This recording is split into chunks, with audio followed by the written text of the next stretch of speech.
వెనకడుగేసే ఆలోచనల హద్దులు చెరగాలి. ఉదయించే సూర్యపు కిరణమల్లె నువ్వు వెలుగును పంచాలి. ఈ విశ్వమంతా నీ గెలుపును చూస్తూ నివ్వెరపోవాలి. చరిత్ర పుటలో లిఖిస్తూ నువ్వు శిఖరం కావాలి. అవకాశాలు అందకపోయినా ఆపకు నీ పయనం. అనుక్షణం నీలో జరగాలి ఓ మేధో మదనం. గడిచిపోయిన గతమంతా ఓ అనుభవమే లేరా.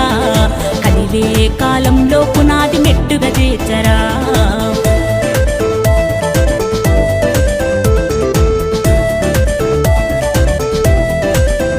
ధ్వని పలికించే డప్పు శబ్దమల్లె వినిపించాలి నీ విజయం. పారే నదిలా నువ్వు దాటుకెళ్ళాలి ఒక్కో సమస్య తీరం. దీపపు సమురు చూసి నువ్వు నేర్వాలి పసరించేటి సారం. వీచే పవనంలా సాగిపోవాలి నలుదిక్కులను నిరంతరం. నీ నిరాశ తత్వం సమ్మెట దెబ్బల అగ్నిలో కాల్చేరా.